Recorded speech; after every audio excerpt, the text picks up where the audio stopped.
الحمد لله نحمده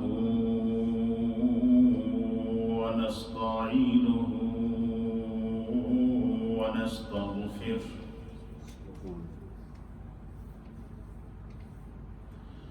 ونؤمن به ونتوكل عليه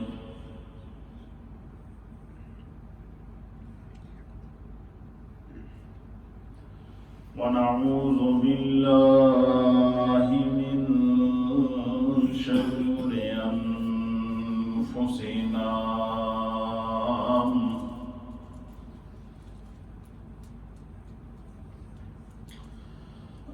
ومن سيئات أعمالنا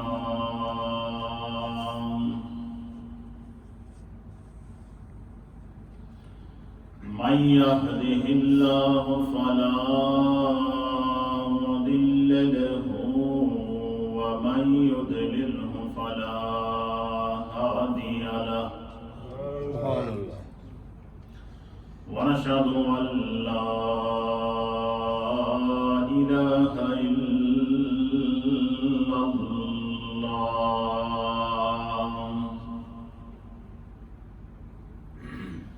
ونشهد أن سيدنا وسندنا ونبينا ومولانا محمدا عبده ورسوله أما بعد فأعوذ بالله من الشيطان الرجيم بسم الله الرحمن الرحيم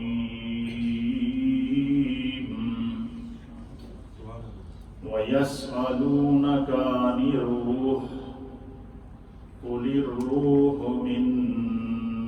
أمر ربي وما أوتيتم من العلم إلا قليلا وقال في مقام آخر ولا تقف ما ليس لك به علم إن السمع والبصر والفؤاد كل أولئك عنه مسؤولا آمنت بالله وصدق الله مولانا العظيم وصدق رسوله النبي الأمين الكريم إن الله وملائكته يصلون على النبي يا أيها الذين آمنوا صلوا عليه وسلموا تسليما اللهم صل وسلم على سيد الأنبياء والمرسلين وعلى آله الطيبين وأصحابه الطاهرين أجمعين الصلاة والسلام عليك يا سيدي يا رسول الله وعلى آلك وأصحابك يا سيدي يا حبيب الله الصلاة والسلام عليك يا سيدي يا رسول الله وعلى آلك وأصحابك يا سيدي يا رحمة للعالمين الصلاة والسلام عليك يا سيدي يا رسول الله وعلى آلك وأصحابك يا سيدي يا خاتم النبيين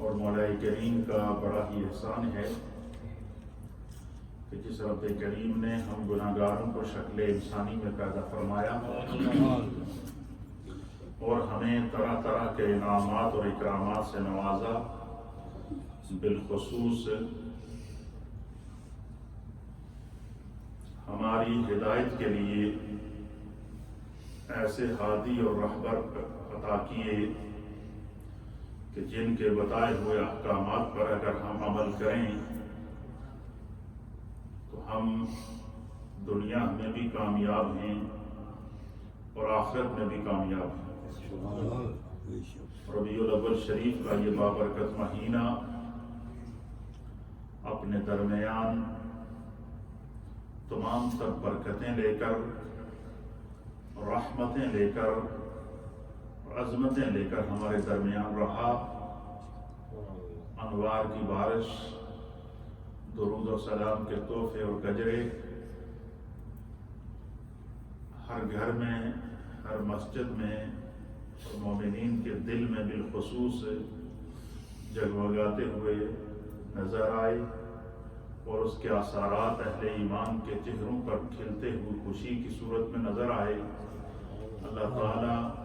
یہ بہاریں ہمیں ہر لمحہ نصیب فرمائے۔ ہم رسول اللہ صلی اللہ تعالیٰ علیہ وآلہ وسلم کے امتی ہیں۔ ہم ذکر مصطفیٰ اور ذکر خدا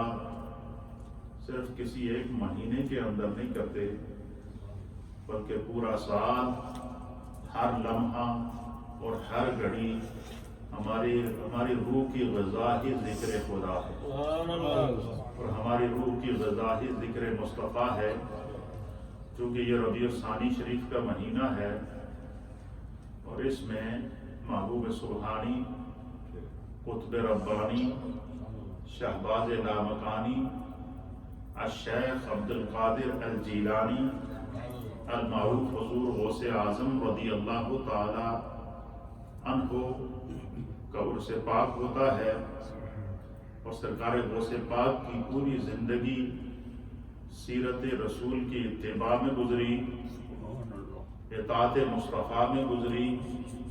محبت مصطفیٰ میں گزری۔ خدا نے انوار اور برکات کی جو نور تھا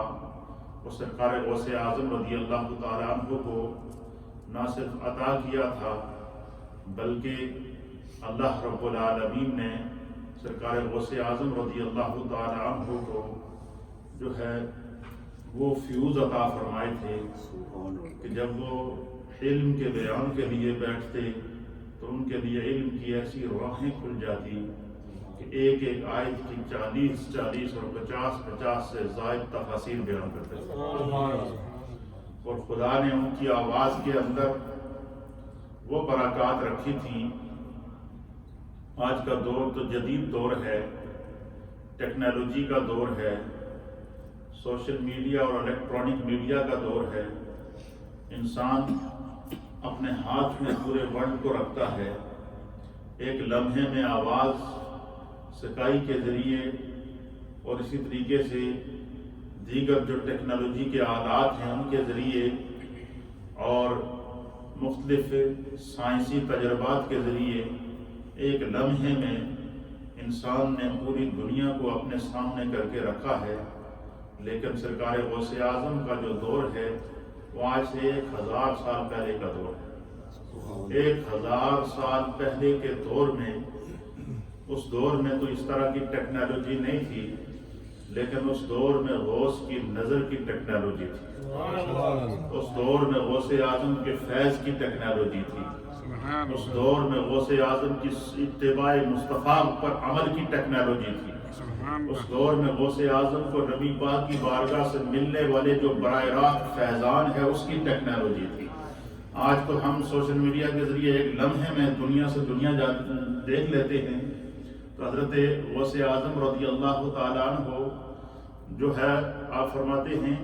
کہ میرے رب نے مجھے خود میرا مقام مجھے دکھایا ہے۔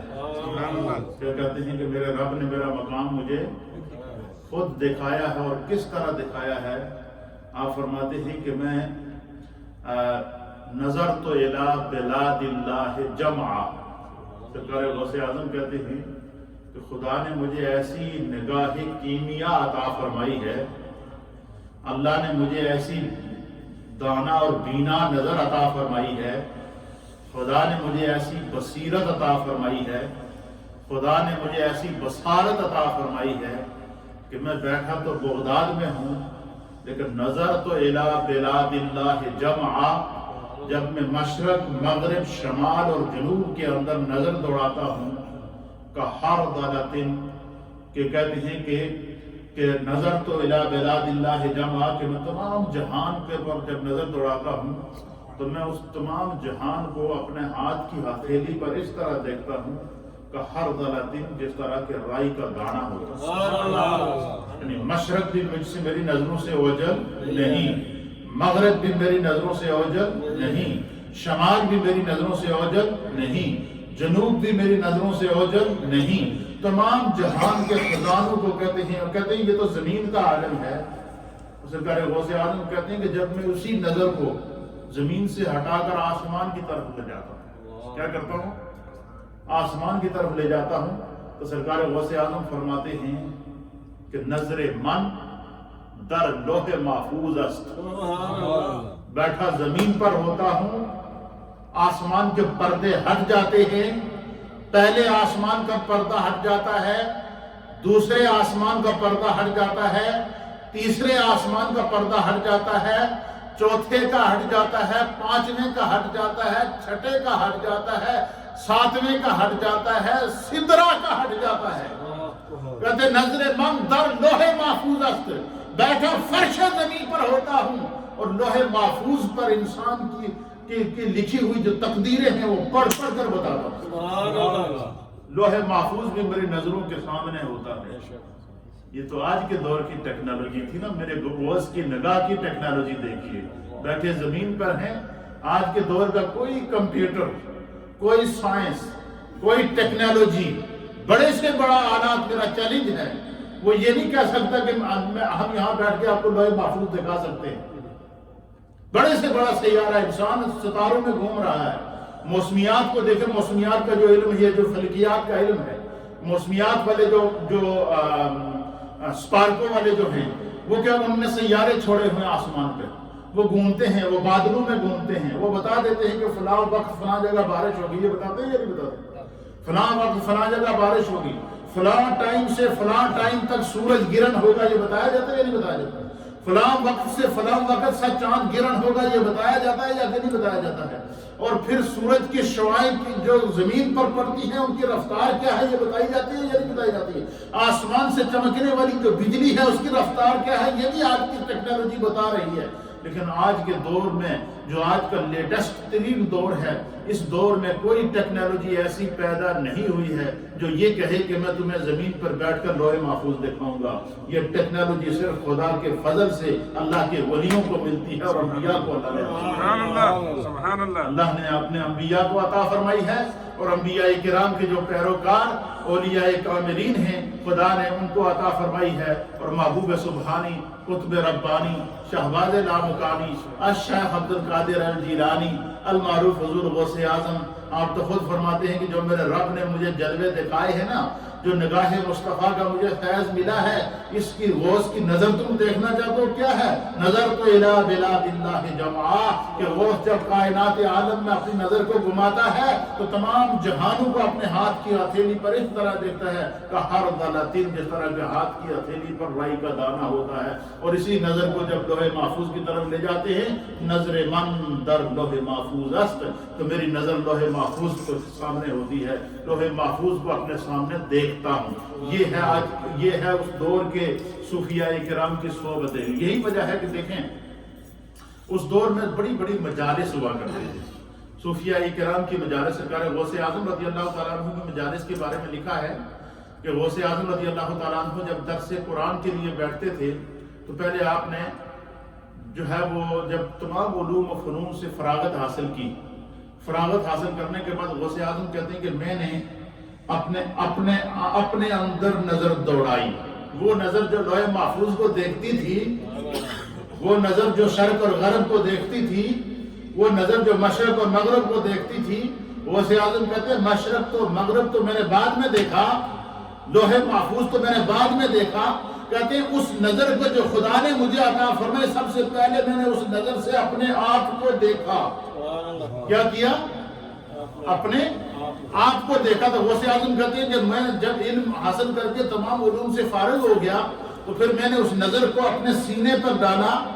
اپنے دل پر ڈالا اور سب سے پہلے اپنے آپ کو دیکھا تو کہتے ہیں مجھے اپنے آپ کے اندر میں نظر آئی۔ کیا نظر آئی؟ میں نظر آئی۔ میرے نفس نے مجھے یہ کہا کہ عبد القادر تو نے تو تمام علوم حاصل کر لیے، تو بہت بڑا عالم ہو گیا ہے۔ کہتے ہیں میرے نفس نے مجھے کیا کہا کہ عبد القادر تو بہت بڑا عالم بن چکا ہے، تو بہت بڑا عالم ہے، تجھے قرآن کی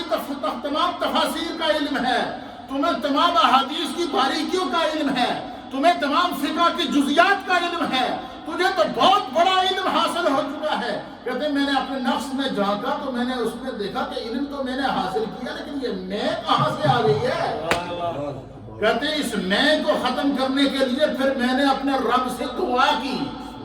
کہ اللہ مجھے ایسی خلوت عطا فرما، اے اللہ مجھے ایسی تنہائی عطا فرما، اے اللہ مجھے ایسا جلوہ عطا فرما، مجھے ایسی اپنی عبادت کی توفیق عطا فرما کہ جس میں صرف میں اپنے نفس کو پڑھا سکوں، صرف اپنے آپ کو پڑھا سکوں، اپنے باطن کو پڑھا سکوں۔ سرکار غوث اعظم کے حالات اور آپ کی سیرت کے اندر لکھا ہے کہ مدرسے سے فارغ ہونے کے بعد غوث اعظم پھر انہوں نے یہ اعلان نہیں کیا کہ میری بڑی دستار ہو گئی ہے، بلکہ انہوں نے کیا کیا؟ اللہ سے دعا کی۔ کہتے ہیں کہ جب میں نے اپنے اندر دوڑایا نا تو کہا میں عالم تو بن گیا ہوں لیکن میرے اندر میں موجود ہے، میں فقیہ تو بن گیا ہوں لیکن میرے اندر میں موجود ہے، میں محدث تو بن گیا ہوں لیکن میرے اندر میں موجود ہے، میں نے اس میں کو ختم کرنا ہے۔ کہتے ہیں کہ پھر مدرسے سے نکلے، جنگلوں کی طرف چلے گئے، ویرانوں کی طرف چلے گئے۔ سرکار غوث اعظم کے احوال میں لکھا کہ آپ نے جنگلوں کی مختلف غاروں کے اندر، تنہائیوں کے اندر، ویرانوں کے اندر، وحشتناک جنگلوں کے اندر جن میں دن کو جاتے ہوئے لوگ ڈرا کرتے تھے، غوث اعظم کہتے ہیں کہ وہاں گیا ہوں، 1 سال نہیں، 2 سال نہیں، 3 سال نہیں، 25 سال جنگلوں اور ویرانوں کے اندر۔ کتنے سال؟ 25 سال جنگلوں اور ویرانوں کے اندر گزارے۔ اور کہتے ہیں کہ جب میرا نفس مجھے تقاضا کرتا کہ عبد القادر بہت بھوک لگی ہوئی ہے اور کچھ کھا لے، تو کہتے ہیں کہ میں اس کو پھر اور سزا دیتا۔ اور کہتے ہیں کہ جب میں دیکھتا کہ بالکل میرے جسم میں اب جان نہیں ہے تو بجائے روٹی کھانے کے میں درختوں کے پتے کھایا کرتا تھا، پتے چبایا کرتا تھا، تاکہ جو ہے وہ اس نفس کو جو ہے وہ اس کے اندر سے میں ختم ہوئی۔ اور پھر اتنا مجاہدہ کرنے کے بعد، اتنی سلوک کی منازل طے کرنے کے بعد، اتنی اپنے کہتے ہیں کہ میں نے اللہ سے یہ دعا کی تھی کہ یا اللہ مجھے ایسی عبادت کی توفیق عطا فرما کہ جس کے اندر دکھاوا نہ ہو، جس کے اندر دکھاوا نہ ہو، جو خالص میرے اس عمل کے اوپر صرف تیری ذات گواہ ہو۔ مجھے دنیا والے نہ کہیں کہ اس نے بڑی عبادت کی ہے، مجھے دنیا والے نہ کہیں کہ عبد القادر بڑا پڑا ہے، مجھے دنیا والے نہ کہیں کہ عبد القادر نے بہت علم حاصل کیا ہے، مجھے ایسی توفیق عطا فرما کہ صرف میں ہوں اور تو ہو، تیرا جلوہ ہو اور میرا سجدہ ہو، میرا سر ہو، تیرا در ہو، اے اللہ صرف تیری ذات میرے اس عمل کے اوپر گواہ ہو۔ 25 سال تک ویرانوں میں گزارے، تنہائیوں میں گزارے، اور پھر اس دوران بھی آزمائشیں ہوتی رہیں اور شیطان مختلف روپ بدل کر وار کرتا رہا۔ ایک دفعہ شیطان نے آ کر کہا عبد القادر تو نے تو اپنے رب، کہتے ہیں کہ میں بیٹھا ہوا تھا تو میرے اوپر ایک دم بادل کا سایہ بن گیا اور میرے اس سائے میں سے ایک ایسی آواز آئی،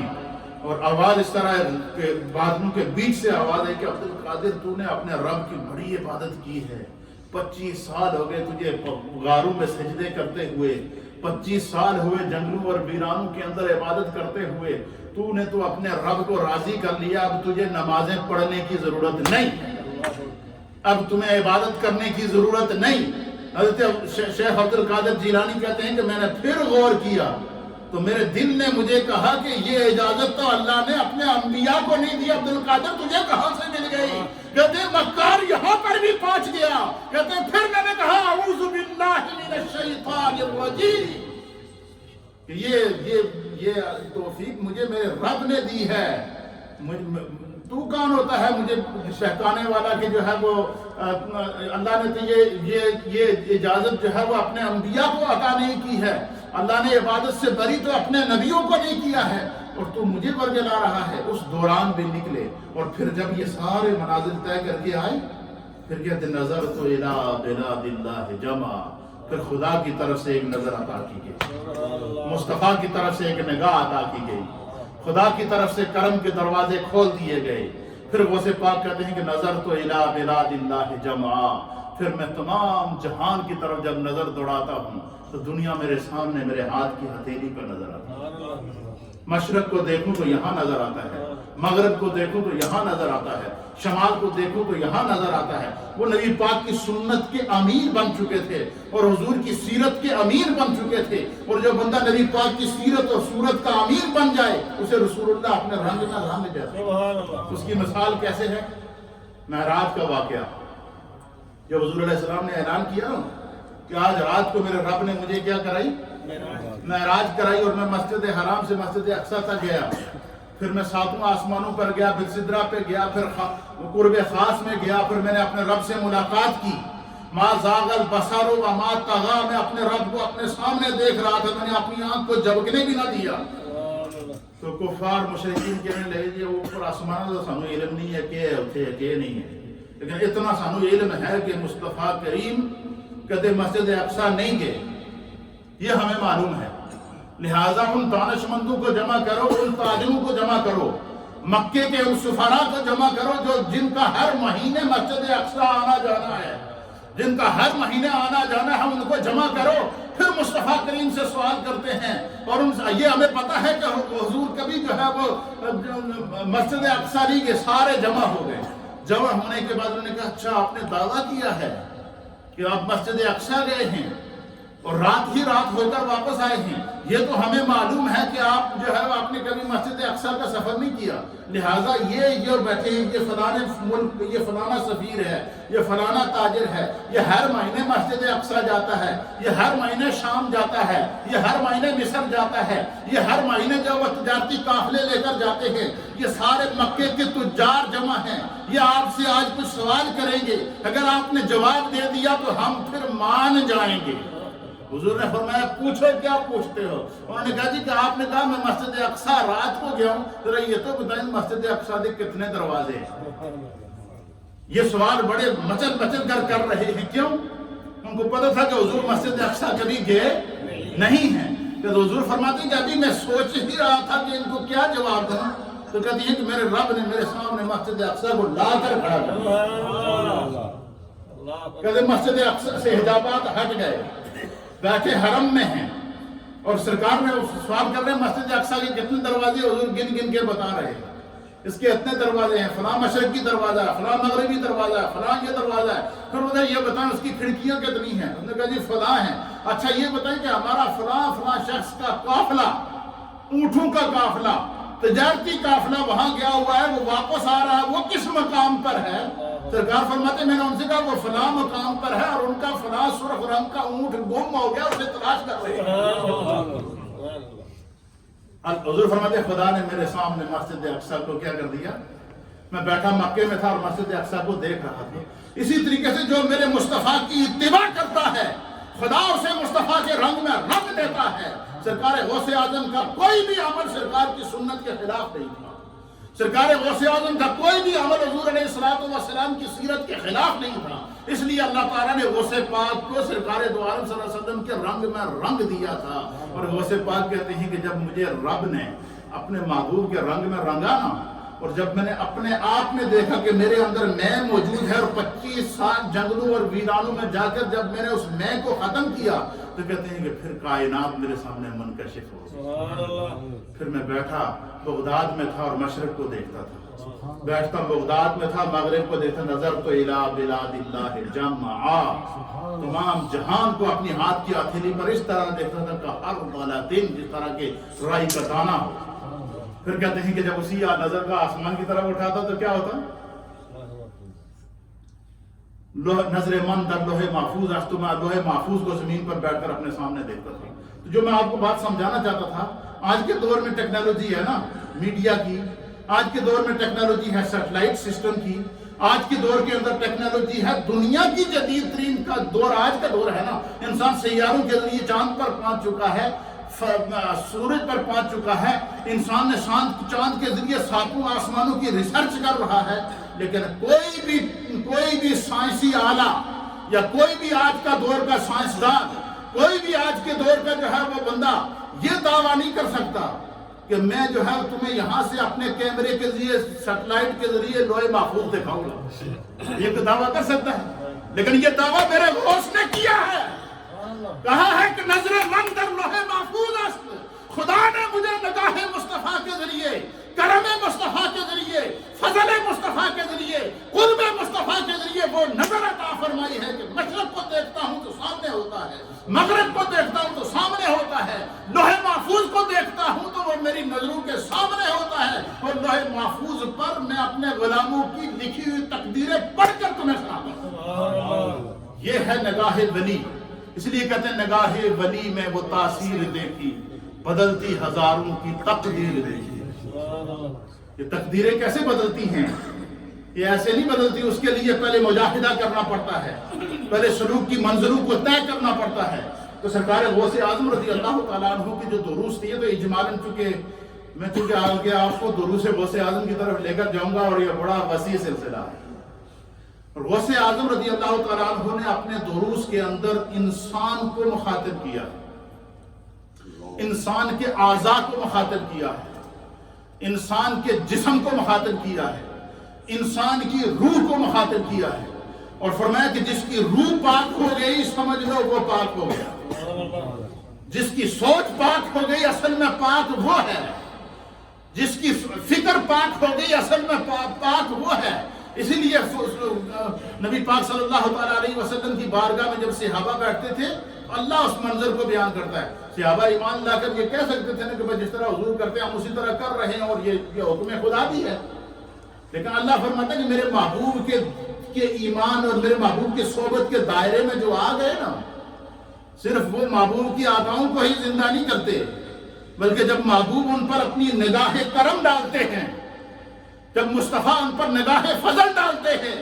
جب مصطفیٰ انہیں اپنی نگاہ کا قیدی بنا دیتے ہیں، تو پھر مصطفیٰ کی نگاہ پڑھنی ہوتی ہے۔ اللہ فرماتا ہے وَيُزَكِّيهِمْ، خدا انہوں کا ظاہر تو پاک ہے ہی، اللہ انہوں اندروں ہی پاک کرتا ہے، خدا ان کا باطن بھی پاک کرتا ہے۔ مصطفیٰ صرف نگاہ کے ساتھ صرف انسان کے ایمان کو پاک نہیں کرتے، انسان کے جسم کو پاک نہیں کرتے، بلکہ جس کو نگاہ مصطفیٰ مل گئی وَيُزَكِّيهِمْ، اللہ فرماتا ہے اللہ نے اس کا ظاہر بھی پاک کر دیا، باطن بھی پاک کر دیا، اس کا مال بھی پاک کر دیا، اس کی صحبت بھی پاک کر دی، اور جنہیں یہ اعزاز ملا اس کو اللہ فار ایگزامپل پیش کرتا ہے۔ اللہ فرماتا ہے وَسَيُجَنَّبُهَا الْأَتْقَى، قرآن کے اندر اللہ فرماتا ہے وَسَيُجَنَّبُهَا الْأَتْقَى، سیدنا صدیق اکبر رضی اللہ تعالیٰ عنہ کو سب سے پہلے صحبت مصطفیٰ ملی، سب سے پہلے صحبت مصطفیٰ کس کو ملی؟ صدیق اکبر کو۔ سب سے پہلے مصطفیٰ پر ایمان لانے والے کون تھے؟ مردوں میں سیدنا صدیق اکبر، ہجرت کے ساتھی صدیق اکبر، خلوت کے ساتھی صدیق اکبر، غار کے ساتھی صدیق اکبر، مزار کے ساتھی صدیق اکبر، دنیا کے ساتھی صدیق اکبر، آخرت کے ساتھی صدیق اکبر۔ جب وہ صحبت ملی، قرب ملا، اور مصطفیٰ کریم کی اداؤں کے اندر جب کھو گئے، تو گزشتہ جمعے میں نے آپ کی خدمت میں مثال دی تھی کہ جب صدیق اکبر سرکار کے ساتھ ہجرت کی شب غار سے نکل کر مدینہ طیبہ پہنچے، تو مدینے والوں کے لیے فیصلہ کرنا مشکل تھا کہ ان دو شخصیات میں رسول اللہ کون ہیں۔ کہتے ہیں رب کعبہ کی قسم چہرہ صدیق میں بھی چہرہ مصطفیٰ نظر آ رہا تھا۔ لوگ رسول اللہ کو چھوڑ کر جب صدیق اکبر کی طرف بڑھے تو سیدنا صدیق اکبر نے اپنا امامہ اتارا، اس کی چادر کو کھولا، اس طرح پھیلا دیا کہ میں تو خادم ہوں، انہوں نے مجھے اپنے رنگ میں رنگا ہے۔ اللہ نے پھر اس کی گواہی دی، اللہ فرماتا ہے وَسَيُجَنَّبُهَا الْأَتْقَى، کہ جہنم کی آگ سے دور رکھا جائے گا وہ شخص اتقا، جو سب سے زیادہ متقی ہے۔ اور یہ آیت کس کے حق میں نازل ہو رہی ہے؟ صدیق اکبر کے حق میں۔ اور صدیق اکبر تو ایمان لانے سے پہلے بھی تو صدیق ابو بکر ہی تھے نا، ایمان لانے سے پہلے بھی تو ابو بکر تھے نا۔ جب صدیق اکبر حضور پر ایمان لائے تو اس وقت صدیق اکبر کی عمر مبارک پتہ ہے کتنی تھی؟ 38 سال۔ کتنی عمر تھی؟ 40 سال میں حضور نے اعلان نبوت کیا، صدیق اکبر حضور سے 2 سال چھوٹے تھے۔ کتنے چھوٹے تھے؟ تو حضرت صدیق جیسے ہی پتہ چلا کہ حضور نے اعلان نبوت کیا اور گئے اور ایمان لے آئے، اس وقت عمر کتنی تھی؟ یہ ہمارے ینگسٹر کے لیے اس میں سبق ہے کہ جوانی کے اندر جب تقدیر بدلتی ہے تو کیسے بدلتی ہے۔ اور 30 سال کی عمر میں جیسے ہی کان میں آواز پڑی کہ آخری نبی آ گئے ہیں، اعلان نبوت ہو چکا ہے، قدموں میں حاضر ہو گئے، مال قربان، جان قربان، صحبت قربان، خلوت قربان، جلوت قربان، اولاد قربان، کاروبار قربان، سب کچھ قربان کر دیا، صرف رسول اللہ کو حاصل کیا۔ جب سب کچھ حاصل کر لیا تو پھر جب مصطفیٰ کی نگاہ نے باطن کو پاک کیا نا تو پھر کیسا باطن تھا اللہ بیان فرماتا وَسَيُجَنَّبُهَا الْأَتْقَى، جہنم کی آگ سے دور رکھا جائے گا وہ شخص الَّذِي يُؤْتِي مَالَهُ يَتَزَكَّى۔ مال تو سب کے پاس ہے، لیکن اللہ فرماتا ہے کہ ایک ایسا بھی خدا کا فرد ہے جس کا مال بھی پاک، جس کا جسم بھی پاک، جس کی روح بھی پاک، جس کا باطن بھی پاک، جس کا ظاہر بھی پاک۔ فرمایا وہ کون ہے؟ وہ صدیق اکبر ہے۔ فرمایا کہ وہ جو بھی اللہ کے راستے میں خرچ کرتا ہے وہ فرمایا دکھاوے کے لیے نہیں کرتا، اس نے اپنی میں کو ختم کر دیا ہے۔ خدا اس کو بیان فرماتا ہے وَيُزَكِّيهِمْ، مصطفیٰ ان کو پاک کر دیتے ہیں۔ تو سرکار غوث اعظم رضی اللہ تعالیٰ جو آپ جس طرف لے جانا چاہتا تھا کہ جسے قرب مصطفیٰ اور قرب خدا مل جائے تو پھر وہ آلات کا محتاج نہیں رہتا، وہ میڈیا کا محتاج نہیں رہتا، وہ دنیا کے بڑی سے بڑی ترقی کا محتاج نہیں رہتا۔ تو غوث اعظم کہتے ہیں کہ میں زمین پر بیٹھ کر لوح محفوظ کو دیکھتا ہوں تو کیا یہ انہوں نے اپنی روح کو پاک کیا۔ اس روح کے اوپر جب غوث پاک نے درس دیے، اس کے اوپر انشاءاللہ میں آئندہ جمعہ آپ کی خدمت میں پیش کروں گا، لیکن مجھے آپ لوگوں کی تھوڑا ذوق چاہیے۔ میں بڑی محنت کر کے پورا ہفتہ لگا کے دروس تیار کرتا ہوں، پورا ہفتہ، اور ہر جمعہ آپ کو نئی گفتگو ملتی ہے نہیں سننے کو، لیکن اس کے لیے آپ لوگوں کا تعاون چاہیے، اور صرف اتنا تعاون چاہیے کہ تھوڑا پہلے آ جائے آپ۔ جمعے والے دن پہلی صف میں آنے کا ثواب حضور نے فرمایا کہ ایک اونٹ قربان کرنے کا ثواب ہے۔ اب مجھے بتائیں دنیا میں بڑے بڑے دولت مند ہیں یا نہیں ہیں؟ کئی تو ایسے ہیں جن کو حساب ہی نہیں ہے کہ ان کی دولت کہاں کہاں ہے اور کتنی ہے، لیکن کوئی یہ دعویٰ نہیں کر سکتا میں ہر جمعے اونٹ قربان کرنا۔ لیکن اللہ کا دیکھیے، اللہ کے حبیب فرماتے کہ جو پہلی صف میں پہنچا اذان کے ساتھ، خدا اسے ہر جمعے ایک اونٹ کی قربانی پیش کرنے کا ثواب دیتا ہے۔ جو دوسری صف میں پہنچا اسے گائے قربان کرنے کا ثواب دیا جاتا ہے، جو تیسری صف میں پہنچا ہے اسے جو ہے وہ بکری قربان کرنے کا ثواب دیا جاتا ہے۔ فرمایا جو آخری صف میں پہنچا وہ بھی معروم ہے، اس میں بھی انڈے کا ثواب مل جاتا ہے۔ اس لیے میرے دوستو تھوڑا سا پہلے آ جایا کریں، یہ بڑے کام کی باتیں ہوتی ہیں، اس سے روح پاک ہوتی ہے، جسم پاک ہوتا ہے، سوچ پاک ہوتی ہے۔ ہم نے بزرگوں آج کل کے دور کے اندر جو ہے نا، ہمارے نزدیک تو یہ ہے کہ بس دیکھو جی دنیا میں کیا ہو رہا ہے، لیکن اس دور کے جو لوگ تھے وہ کیوں کامیاب تھے؟ وہ آ کر اولیاء اللہ کی صحبتوں میں بیٹھتے تھے، وہ اہل اللہ کی بارگاہ میں بیٹھتے تھے۔ حدیث کے اندر آتا ہے کہ نبی پاک صلی اللہ علیہ وسلم جب تشریف فرما ہوتے تو صحابہ اکرام آپ کے سامنے دو زانو ہو کر سروں کو جھکا کر دست بستہ بیٹھتے تھے، اور سر اس طرح جھکایا ہوتا تھا کہ حدیث کے اندر آتا ہے کہ گوئے جس طرح کے ان کے سروں پر پرندے بیٹھے ہوئے ہیں کہ سر کہیں ہلایا تو پرندہ اڑ نہ جائے۔ کوئی پرندہ نہیں تھا، وہ ادب مصطفیٰ تھا۔ وہ مصطفیٰ کے سامنے باادب بیٹھتے تھے اور مصطفیٰ ان پر نگاہ ڈالتے تھے۔ وَيُزَكِّيهِمْ وَيُعَلِّمُهُمُ الْكِتَابَ وَالْحِكْمَةَ، مصطفیٰ انہیں کتاب کی بھی تعلیم دیتے تھے، حکمت کی بھی تعلیم دیتے تھے، ان کے ظاہر کو بھی پاک کرتے تھے، ان کے باطن کو بھی پاک کرتے تھے۔ انشاءاللہ آئندہ جمعہ آپ کی خدمت میں روح کی حقیقت جو غوث پاک نے قرآن و حدیث کی روشنی میں پیش کی ہے، اور پھر اس روح کی غذا کیا ہے، اس روح کے اندر جو اللہ کے انوار جب آ جائیں تو پھر یہ روح انسان کو کہاں سے کہاں تک لے جاتی ہے، اس پر ہم گفتگو کریں گے. بڑی قیمتی گفتگو ہوگی. آج میں نے تمید اس واسطے کی کہ تھوڑا ذہن بن جائے کہ گل کوئی چنگی کم دی ہوئے گی، لیکن آپ کو 12:15 بجے یہاں گفتگو شروع ہو جاتی ہے. آ جایا کریں، آپ کی نیکیوں میں اضافہ ہوگا. اللہ برکات نصیب فرمائے.